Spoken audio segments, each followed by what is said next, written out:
Assalamu alaikum wa rahmatullahi wa barakatuh. It's just gone 12 minutes past the hour of 9. Once again, alhamdulillah, it's a Tuesday, and on a Tuesday between the hours of 9 and 10, we have the Tajid program. And in this program, we cover some very interesting development issues. We take a look at Q's and A's, and alhamdulillah, the program has been met with a great amount of success, and a lot of us are benefiting and learning all the time. May Allah subhanahu wa ta'ala reward Mufti Yusuf Musaji, who takes his time, intelligently prepares these programs, and takes us through the questions and answers, and alhamdulillah, there is so much that we have learned. Let's welcome Mufti Sahab onto the program. Mufti Yusuf, Alaikum wa rahmatullahi wa barakatuh. Wa alaikum assalam wa rahmatullahi wa barakatuh. We trust you keeping well, Mufti. Alhamdulillah, all praise to Allah, I'm very well. Alhamdulillah. So let's get on with the program now. We have been having some very, very interesting discussions, and alhamdulillah, as I just said a very short while ago, through Mufti Saab's efforts, there's so many different topics that we covered. There's so many different points that we picked up on, and Mufti Saab gave us some very, very, very relatable examples that we can use in these different topics that we discussed. Currently, we know what is happening around us, the pandemic, and the amount of people that are taking sick, becoming sick and becoming affected. And unfortunately, it is the decision of Allah subhanahu wa ta'ala, something that we can never dispute. Some people, many people are even losing their lives. And how do we console people that are going through these difficulties? There is a lot that can be done. You will hear daily for the past over a week now, and probably for the rest of this week, after each news bulletin, there is some points that are being read by the news readers. But we're going to take this discussion through now. How do we maintain relations, and how do we become a means of benefit to the marhum, to the person that has passed away? Mufti, starting off, right in the beginning of this discussion, when a person passes away, does our relationship with that person end? Once we enter into this world, there are probabilities and possibilities, but one thing is absolute, and that is death. Everyone that came into this world came to leave, and we have an estimated idea of how long our life will be, but it's not guaranteed. Nabi Sallallahu Alaihi Wasallam said, "A'maru ummati bi-sittin wa sab'in." That the average lifespan will be 60 to 70 years old, but many die before that, many die after that. إِذَا مَاتَ الْإِنسَانِ انْقَطَعَ عَنْهُ عَمَلُهُ. When a person passes away, then in terms of your actions of kufr and shirk, it's stamped. That cannot be changed. If you died as a kafir, it is a kufr. Shirk, it is a mushrik. But other than that, there is some leeway in which a person can benefit. But the relationship remains. Abu Ayyub al-Ansari radiyallahu anhu reports that Nabi Sallallahu Alaihi Wasallam said, when the soul, when the ruh of a mu'min is taken out, then the marhumin, or the marhum, the recipient of the divine mercy, the servant of Allah, who already passed away, come forward now to meet the ruh that is coming to the barzakh. And in the same way that someone who's bringing glad tidings is met in the dunya. So all the other souls come and they say, give us. Others, the announcement is made, give him some time to rest, because he's just come from the great distress of this world. And thereafter the person is dressed, and then they start asking questions. How is such and such person? Did such and such lady get married again? And the deeds of the others who are in this world are presented to the marhum. That means your father passed away, now your mother has passed away, she's coming there, then she's asking that how's this one's deeds, how's that one's deeds, how's he doing, is he doing well, is he faring good, is he on the right path? And the father now comes to know that his son has become a hafiz, or he's doing good deeds, and then he makes dua and he gets happy, and it brings joy and brings happiness to that person, and says, "Oh Allah, this is your grace and mercy, complete your favor upon him and grant him death on those good deeds." And if the person is doing evil deeds in this world, and it's now presented to those who are there in the barzakh, then it makes them sad, and they say, "Allah, inspire him to change, to become a better person." So when we die, then the relationship in terms of marriage is temporarily severed. That, they say that the husband can't make the ghusl of the wife and things like that. But once both have now passed and reach into the next realm, then they are again husband and wife, and that there will be no new nikah. That nikah will be taken into Jannah. So what we understand is that there's a very strong link. Death is not the end. It's just that you can almost picture it like there's two rooms, and one has gone into the next room, and the next person is going to go into the same room after a while. And what seems like many years for us in this world is just a short while in terms of the bigger picture of the life of the year after. So we need to continue maintaining that relationship, and we need to understand that our actions, the good that we do brings happiness to our marhumin, and the evil also causes distress to them. Jazakallah for enlightening us with that, Mufti Sahib, and explaining to us. These things get, as Mufti Sahib has explained, it gets explained, or it gets told, and the marhum gets informed about it. There's no need for you. I remember back quite a few years ago, Mufti Sahib, there was one student in the madrasa, and this student was actually telling me his neighbor, the man next door, the old man next door. This was long before COVID, but his so the old man there passed away, and then he used to tell me that, sometimes tell me, Ma, my neighbor is a bit crazy. I used to tell him why. And they say, my neighbor, every weekend he goes to his father's grave. So I said, so what's crazy about that? There's nothing wrong with that. So he said, no, but he goes to his father's grave. So he said, once I asked him that, I want to come with you. Like, you're going to the Qabristan, I want to come with you. So he said, okay, no problem, you can jump in. So I jumped in the car with him, and we got there, and he said, the man stood at his father's grave for at least an hour. So I said, well, I'm sure he must have been reading for his father. He just feels very emotional, and he also read for his father there from the grave. Still nothing wrong with it. I said, no, man, I don't read for his father. So I said, so what does he do? So he tells his father everything that happened for the week. He'll tell his father, on Monday we ate this, and this one came, and that one came, and that one was born. And so that is why he found it... He found his neighbor to be a bit, he said, this guy is a bit crazy. But so what we're trying to say is that it doesn't need to be explained. You don't have to go there to the grave and inform them. These things are told to them. The good actions, as Mufti Sahib said, the good actions are told to them, and they get happy about it. And unfortunately, if we engage in certain wrong deeds, that also gets informed and told to them, and obviously they will not be happy about that. That tells us that we have to try and do good all the time, so that at least our loved ones gets informed all the time of the good that we're doing. It brings joy to them. Now, Mufti Sahib, what are the first things that one should attend to after the death of a beloved? This is very, very important. Yes, one should pay the death of the deceased, if possible, or ask the creditors to absolve the deceased. So you need to sort out the estate as quick as possible. Nabi Sallallahu Alaihi Wasallam said, the soul of a believer is detained due to his debt until they are paid off. And Nabi Sallallahu Alaihi Wasallam once remarked that Jibreel prohibited me from performing a janazah salah over the one who has debt. The debtor is held back in the grave from the bounties of Jannah until the debts are absolved or resolved.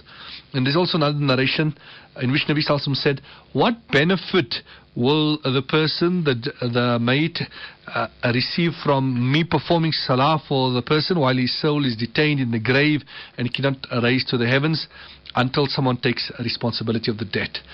Sayyidina Hasan Basri rahimahullah said something very profound. He said that the most indifferent people are those who do not benefit from an alim who lives in their locality, which is one particular topic which he touched on. And he said the worst people are those who cry over the deceased but do not pay the debt out. You're crying over him, but he's being kept back because of the debt. So what one needs to do is that you need to take care of the burial expenses first and foremost. Thereafter, you need to settle out any debt.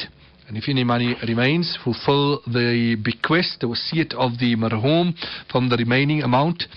Every item in the estate, big or small, is now the joint property of all the beneficiaries. It will have to be distributed according to their proportion. And one needs to keep these things in mind, that to usurp the wealth of the deceased estate is a major sin. Generally, after the demise of a father, sometimes you have a situation where the sons deprive the mothers or the sisters of their rightful heir, their rightful share.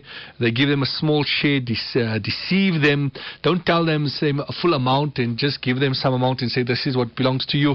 These are all incorrect and injustice. If you devour the share of a person in this world, your equivalent share will be taken away from Jannah. And the wealth left behind by the deceased should be distributed as swiftly as possible according to the laws of the Sharia, and in that it is for the afiyat of the marhum, that their affairs should not be suspended. And also, what one is to keep in mind is that in terms of, the fidya, it can be paid, or if the person has made a bequest, then it will be paid from the estate. If there's no bequest, and if all the heirs are baligh, then they can voluntarily pay that amount.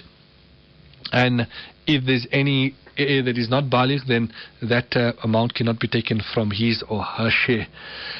These are some of the things that needs to be kept in mind. If there's an unlawful will, remember that it's now obligatory for you to abandon that and to practice according to the Sharia. So these are issues that are relevant to death, and one needs to keep this in mind, remembering that we're talking of benefiting the marhum, and by doing these things right in the correct manner, you are then benefiting the marhum and you're benefiting yourselves. Yeah, most certainly, by paying the debt, and as Mufti Sahib said, to make sure that the inheritance is then distributed in the way that Sharia has dictated that it should be done, that will bring great amount of blessings and reward to the marhum. And if we don't do it, or we do it the wrong way, then unfortunately we will not benefit from it, and neither will the marhum. And if that person really was beloved to us, then we want to get them the most amount of benefit. Now, Mufti Sahib, unfortunately today there seems to be, a growing apathy towards visiting the Qabristan, the Maqbarah, the graveyard. Why is this important? Yeah, it's important because Nabi Sallallahu Alaihi Wasallam instructed us in this regard. Firstly, there was a stage where he said, "Kuntu nahaytukum an ziyaratil qubur," that I initially stopped you from visiting the Qabristan. Fazuruha. Now visit it, فَإِنَّا تُذَكِّرُ الْآخِرَةِ. It reminds you of the Akhirah. And it's reported in the Sahihain that after the Battle of Badr, Nabi Sallallahu Alaihi Wasallam passed the dead of the kuffar, and they were thrown into a well, and he came across and he started calling them out, Ya Fulan ibn Fulan, هَلْ وَجَدْتُمْ مَا وَعَدَ رَبُّكُمْ حَقًّا فَإِنِّي وَجَدْتُ مَا وَعَدَنِي رَبِّي حَقًّا. That have you found what you were warned about to be true? Because I certainly found what I was promised to be a reality. Allah had promised me victory and he granted me. So Sayyidina Umar said, Ya Rasulullah, ma tukhatibu min aqwamin qad jifu, that you addressing people who are already dead. Nabi Sallallahu Alaihi Wasallam said, Walladhi ba'athani bil haqq ma antum bi asma' lima aqulu minhum walakinnahum la yastatiyuna jawaban. Nabi Sallallahu Alaihi Wasallam said that the way I'm speaking to them, you are not listening in a better way than them, meaning you both can equally listen to them.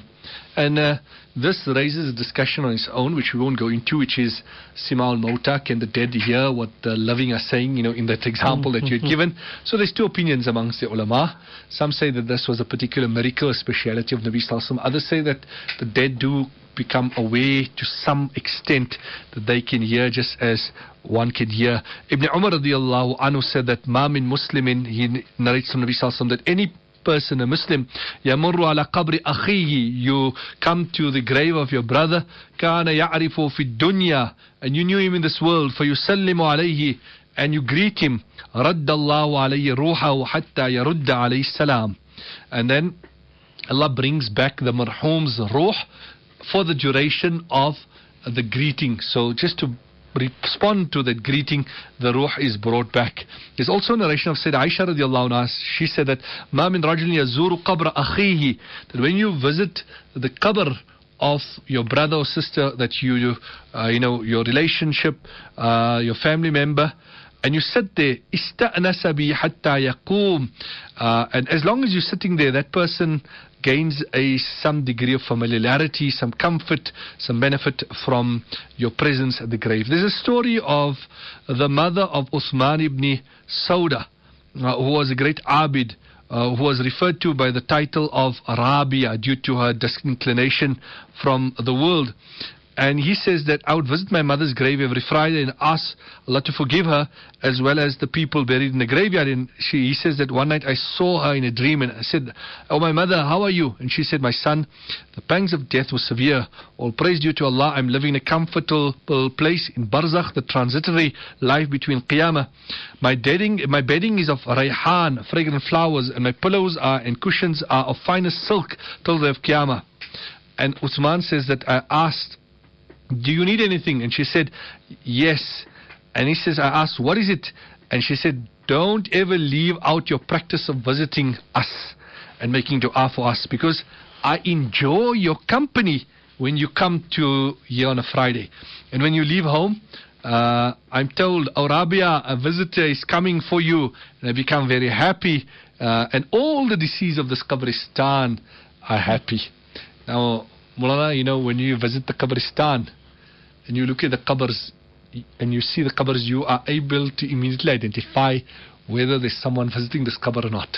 When it's totally overgrown, or the area around this thing, the qabr it seems to be nobody going there, then that is a sign that the person is not visiting the Qabristan. And I was walking at the Qabristan with my uncle, who visits the Qabristan very often, and he said, you know, in his observation, that 80% of the marhumin don't have any visitors coming. You know, you can observe from the qabr itself that 80% of them. So you've got to, and if we look at this, you know, these incidents that I shared just a few moments ago, that what comfort it is to the marhum that we visit the grave, that we go there. And there are many other stories. Let me share one or two other stories. Fadl ibn Muwaffaq was the cousin of Sayyidina Sufyan ibn Uyayna. He says that when my father passed away, I was overcome by grief and I used to visit him every day. Then I stopped visiting for a period of time as Allah had willed, and after some time I visited him one day, and while standing at the graveside, my eyes closed and I fell asleep. And he says, I saw in a dream as if my father's grave had opened and he was sitting in it covered in his shrouds. He had a certain type of a noor around him, and I was shocked. And when I asked him, he said that, my son, what kept you away from visiting me for so long? I said, you know when I come? And he said, every time you come I know of it. And he says that when you do come, I'm overjoyed. The graves around us also rejoicing. Therefore, Fadl ibn Muwaffaq says, after that I made it a point to continue visiting the Qabristan. Now, just to clarify, in terms of the males, they are advised to visit the Qabristan all the time. In terms of the females, young females are advised not to visit the Qabristan on a normal, regular basis. Occasionally, when there's no one at the Qabristan and there's no fear of wailing or crying uncontrollably or intermingling of the gender, then they can occasionally visit. So that's just the clarity in that regard. So by and large, you know, the message is that we sort of abandon them once they've gone to the Qabristan, yet our visiting them in the Qabristan is a means of so much joy and happiness for the marhumin. Yeah, most certainly. And, you know, the interesting thing is that it serves as a reminder to us that, you know, there is in the dua that we read that very soon we'll be joining you, and that becomes a reminder to us. We had the good fortune, Mufti Saab, of traveling with one of our ustads, and, you know, many of these ulama, this is the habit that they used to have, you know, to visit the Qabristan regularly. And we were once in Jamaat for about 40 days with one of our ustads, and, you know, every town that he went to, he made sure that he went to the Qabristan. Every town that he went to, till eventually we were done. We were in a neighboring country, and we came back to South Africa. And when we came back here to Johannesburg, then the first thing he went to the nuclear Qabristan. He said, I went to this other country, and in every town that we went in that country, I went to the Qabristan. Now I come here to my own country where my own family is laid to rest. Why shouldn't I go here? So, yeah, it is a habit that is very common in the ulama, that you know, to go to the Qabristan. We should develop this habit. It benefits them and it benefits us as well. Okay, let's go for a break. When we come back from the break, we'll continue with the program. Spread the sunshine and make mealtimes sunshine delicious. Okay, so today we're speaking all about how to maintain relations and how to become a means of benefit to the marhum, and we've covered a few questions already. Now, moving on, Mufti Saab, why is it necessary for us to overlook the mistakes or the faults of the deceased? So naturally, in our daily lives, you know, we interact with people. Sometimes we say things, we hurt them. Sometimes people say things to us, we feel offended.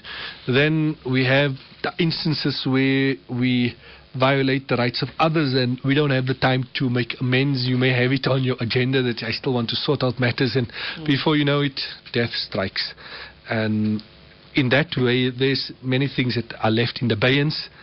And if someone has passed on and they've hurt your feelings, forgive them, overlook it.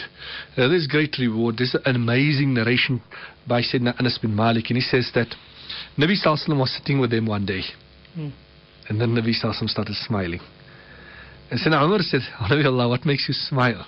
May my mother and father be sacrificed to you. And Nabi Sallallahu said, I'm smiling because of two men from my ummah who shall be kneeling in the presence of Allah. And one of them will begin the discussion by saying, Oh Allah, grant me retribution for the wrong which my brother did to me. And Allah will say to the one who wronged the other one that give him a recompense to the extent of what you've wronged him from your good deeds. And then there will be nothing that remains from the good deeds. So the person will be asked, then what do you want? So the one who was wronged will say, then let him take off my evil deeds. And after that, he'll be made to take from the evil deeds.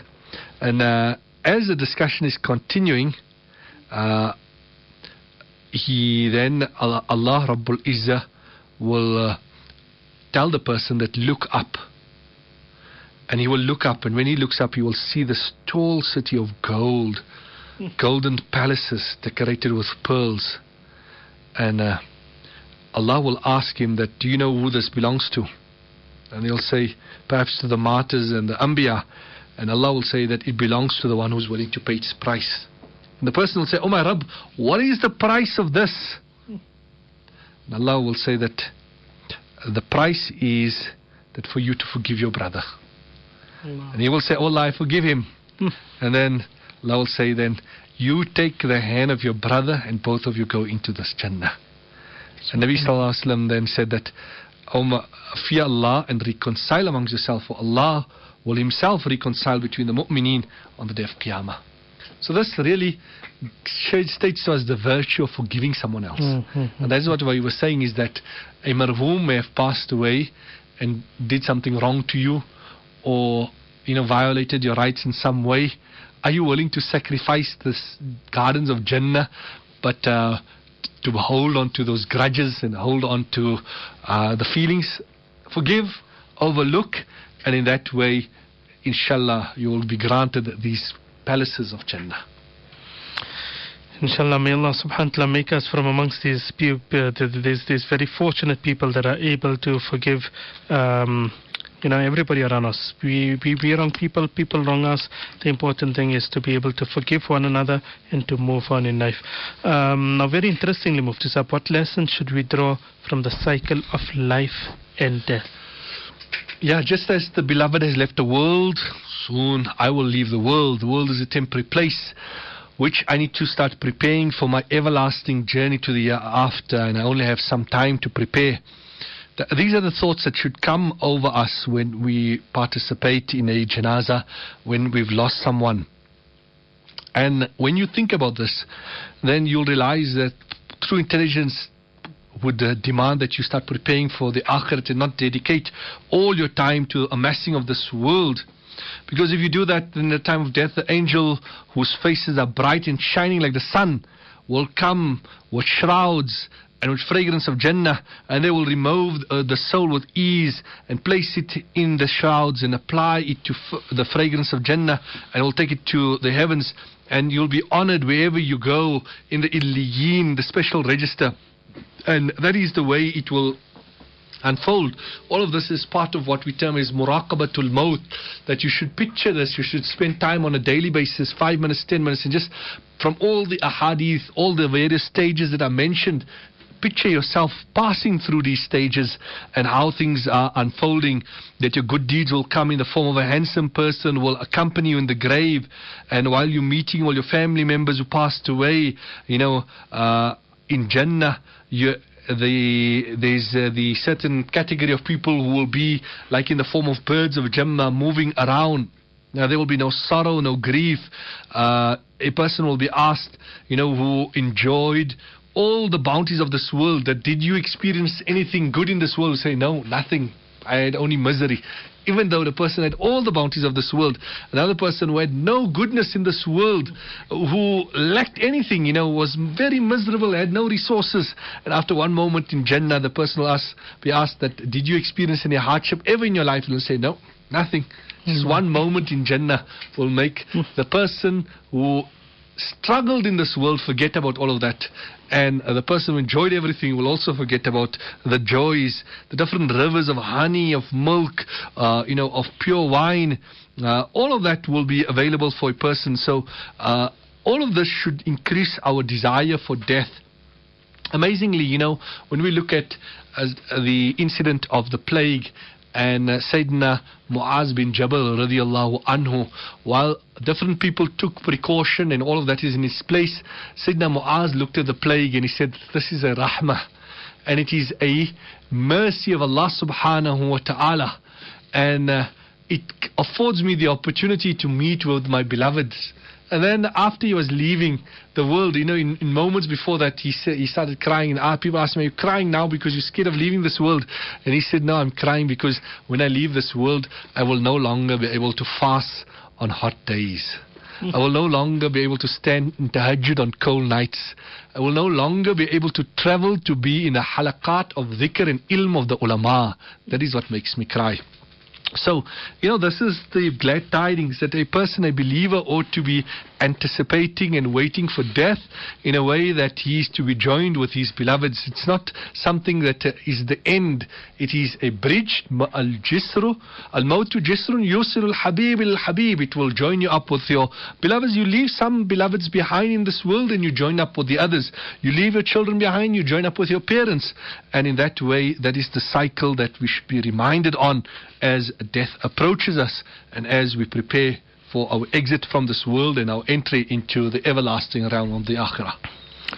Jazakallah for that, Mufti Sahib. May Allah subhanahu wa ta'ala grant us the realization that we can draw these lessons, the cycle of life and the cycle of death. We see it happening daily, every week, every month in our families. There are babies that are being born and there are people that are passing away. That is the cycle of life, that is the cycle of death. People come and people go. The important thing is, when will our chance be and in what condition will we be going? May Allah subhanahu wa ta'ala grant us the tawfiq that we can prepare for that. Now, Mufti Sahib, does making dua, does it benefit the marhum, and what type of duas should we make? So we should make dua in general, make dua for forgiveness. Allah Rabbul Izzah says, وَالَّذِينَ جَاءُوا مِن بَعْدِهِمْ يَقُولُونَ رَبَّنَا اغْفِرْ لَنَا وَلِإِخْوَانِنَا الَّذِينَ سَبَقُونَا بِالْإِيمَانِ. That those who came afterwards, they make dua for those who passed before. When we make janazah salah, that is dua. Nabi Sallallahu Alaihi Wasallam said in a hadith in Sunan Muslim that إِذَا صَلَّيْتُمْ عَلَى الْمَيْتِ فَأَخْلِصُوا الدُّعَى. When you make the janazah salah, be sincere in your dua. Not it's just that I went to the janazah to show face so that I don't have to go visit by the house, or that the person has relationship, I have a relationship with the person, so I need to be there just to show the person that I did come for the janazah. No, make sincere dua while you're there. And dua is not merely recited, it is the fervor of the heart, the focus of one's attention, that you are in supplication with Allah, that you are invoking Allah. And how amazing dua is that, if you want anything in this world, the secret is make dua for your brother, that person gets the same thing, and then that will be granted to you. Because when you make dua for someone else, Allah grant that person a good death. The angel says, Wala kabi mithl. May you have the same. May you have the same. So the angel is making dua for you. So make dua for others. Whatever you desire for yourself, make that dua for others, and the angel will make that dua that you get that. So that is the secret that I share with you in terms of how you can get your duas accepted by Allah Rabbul Izzah. That make sincere dua for the person who has passed on, and value the opportunity that you have in terms of how you can benefit. Nabi Sallallahu Alaihi Wasallam said that Allah raises the status of some of the pious in Jannah, and the person will ask that, oh my Rabb, why is it that I've been granted this higher stages? And it will be said that by the virtue of your son making dua for your forgiveness.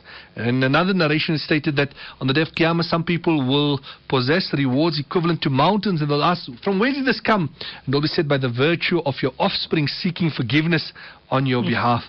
A pious person once said that my brother passed away and I saw him in a dream and asked him what had happened to him after he was placed in the grave, and he replied that at the time a flame came to me. However, at the same time the dua of a person reached me, and if it had not come at that time, the flame would have engulfed me. But because the dua reached me before that, I was saved. So, this gives us a practical indication as to how the dua benefits us. Abu Qaliba narrates that he was traveling to Sham, or from Sham to Basra. He says he stopped over one night in Khandak. And he says, I made wudu and performed 2 rakat salah. I then placed my head down on the grave and fell asleep. And he says, I suddenly woke up in the middle of the night and I heard a person was buried in the grave complaining. He said that you've inconvenienced me greatly tonight. He says, and I then heard him saying that you don't know anything. We know realities, but we cannot do any actions. The 2 rakats which you performed are more valuable than the entire world and whatever it contains. He then said, may Allah reward you on our behalf. The living and the best of rewards.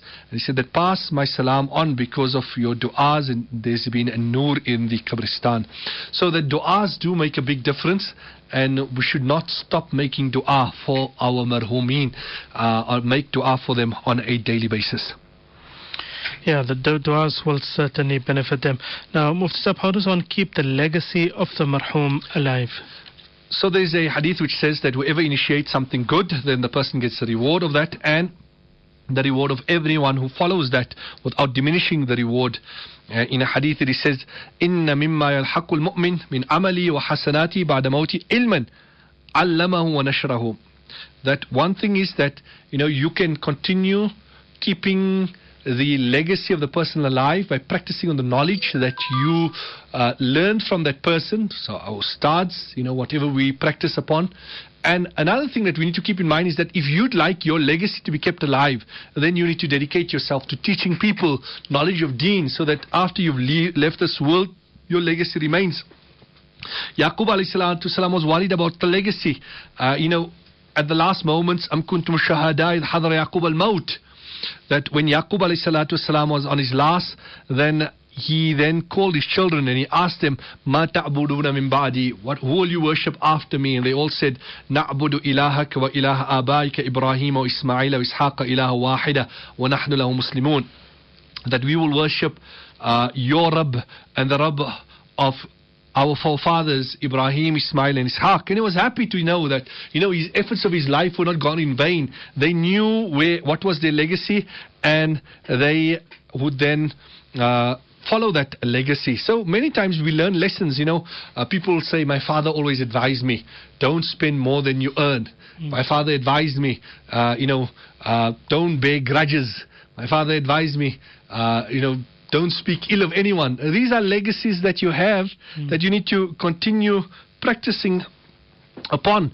And if you practice upon that, then it will be a means of that person getting continuous reward. The statement of Imam Shafi, Mata qawmun wa ma mata makarimuhum, that some people have passed on, but their legacy will live forever. And we all have advices that our parents pass on to us, and we try to, practice upon that. Whether it is on the character development, whether it is on how you interact with people, when dealing with people, how should you conduct yourself. And that forms a moral compass for you. In every encounter, you use that as a guide, and you think to yourself that, if my father was alive today and he saw how I interacted with this person, or what I said, would he be happy? And that becomes, a means of guidance and keeping you in check. So children will hear what you say, they will see what you do. So you've got to be the person you'd like them to be. You've got to live the legacy today so that they can live the legacy tomorrow. Yeah, you got to live it today so they can live it tomorrow. May Allah subhanahu wa ta'ala inspire us. Mufti Sahib, what are some of the practical ways in which we can benefit the marhum? So in the narration of Ibn Majah, Nabi Sallallahu said that amongst the actions which a person will attain the reward for once you pass on from this world is knowledge that you disseminate, and pious children that you leave behind. And Nabi Sallallahu said, wa mushafan warathahu, a copy of the Quran, Islamic literature that you make available. Aw masjidan banahu, you built a masjid or you contributed to it. Or baytan libni sabil, you made a place for the refugees or travelers.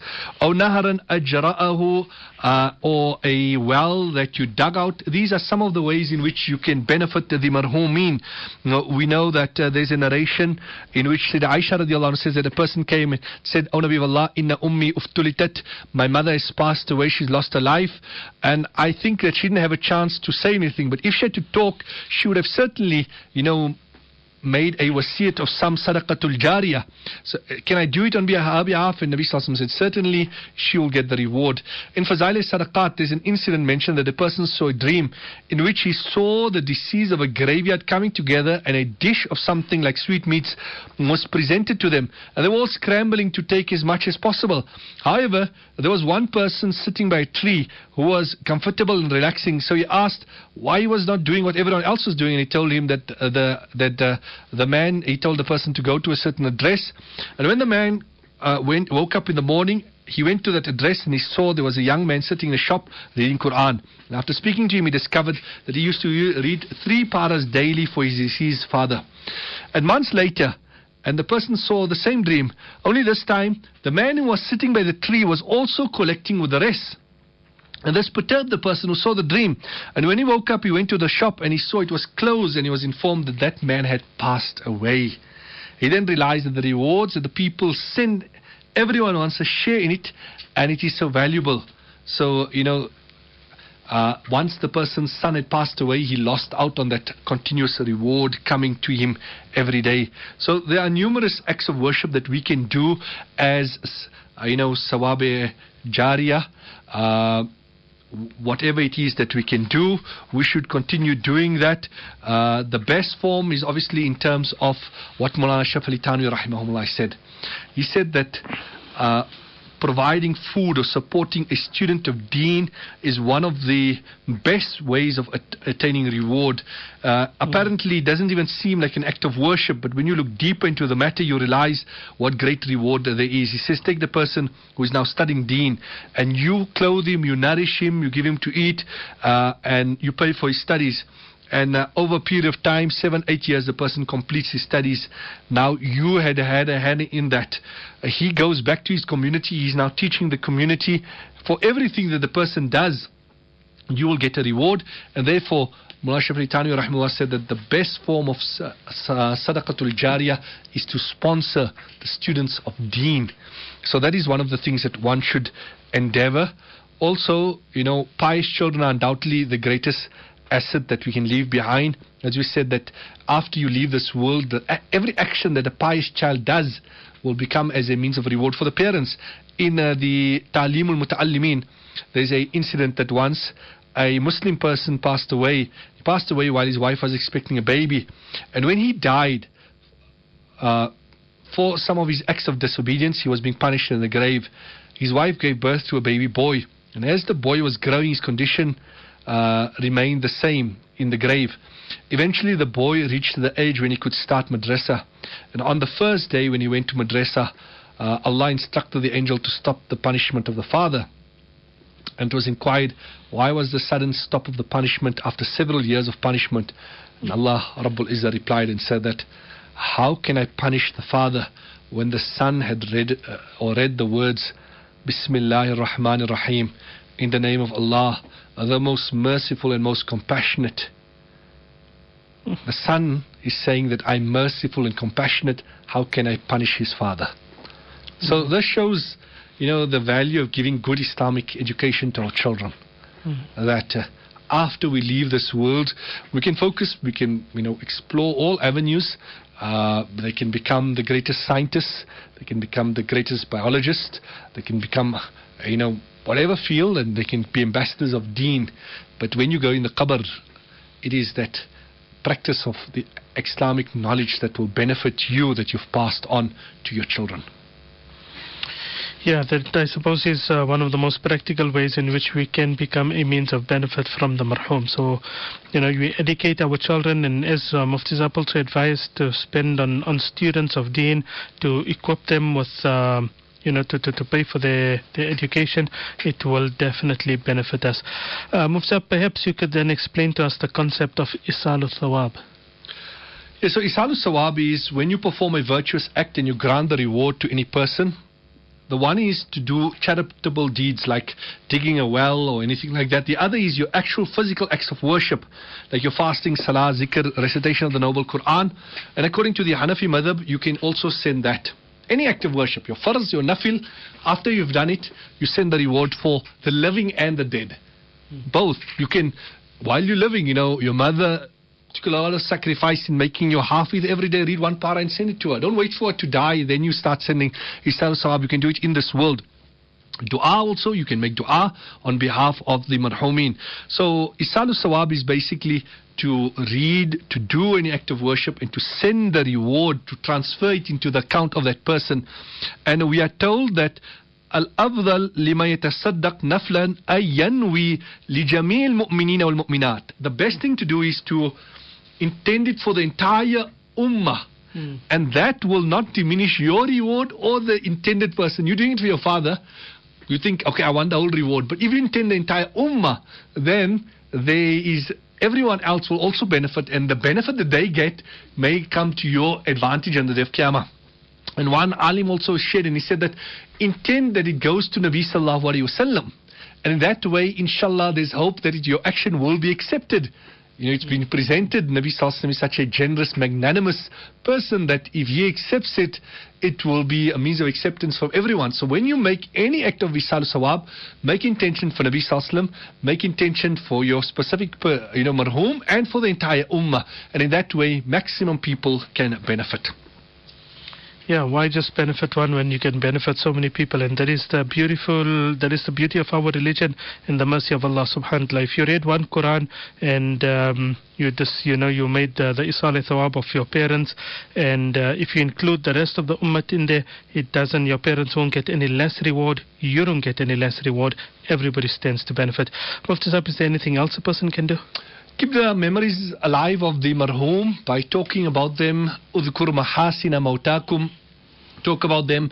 When you visit someone who's lost a dear one, by you talking about how that marhum had impacted on your life, your interactions, it becomes a means of comfort for the persons near and dear ones who are mourning their loss. So talk about the good things. Don't talk about, bad interactions or anything. Overlook that. Forgive the person. Also, when you've lost your father or you've lost your mother or you lost a relative, then do not think of the relationship that person had to other family members. Do not think of that as coming to an end. Nabi Sallallahu Alaihi Wasallam said amongst the highest form of birr, of joining family ties, is to maintain the relationships of your father or your mother after they've passed on.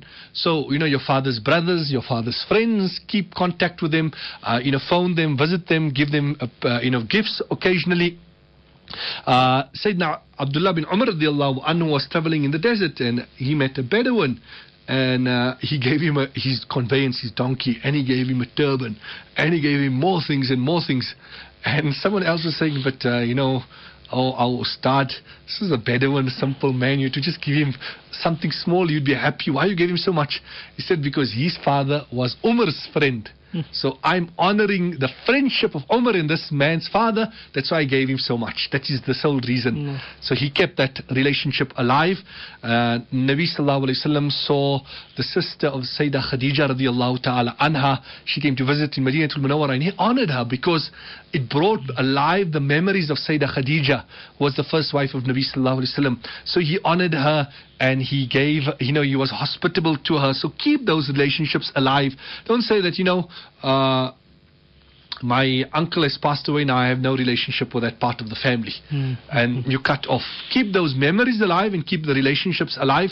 That becomes a means of comfort, and it's also part of your religious duty. So what we've spoken about is, in essence, there are numerous ways of sadaqatul jariyah, continuous reward, water, and is one of the best ways. Also in building masjids, in madrasas, sponsoring a student, then transferring of your good deeds, that is important, that isalu sawab, then dua of forgiveness from the marhum, maintain relationships even after they've passed on, and then living the legacy of the marhumin. That is something that you need to keep alive. Practicing on the advices that they've given you, any knowledge that you've gained will become a continuous means of reward. And by practicing on all these things, we maintain that relationship with our marhumin, and we continue to benefit them even after they've left this world.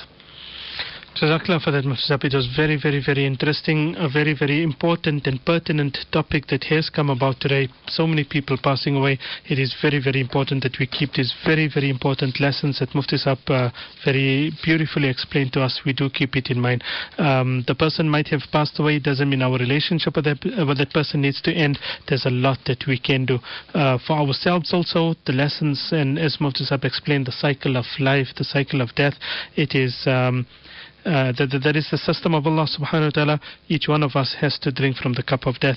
We all have to leave this world one day. May Allah subhanahu wa ta'ala grant us the tawfiq that we can practice. Jazakallah to Mufti Sahib and Jazakallah to our listeners. Hopefully we will be back with the program next week, inshallah. From our side, wassalamu alaikum wa rahmatullah.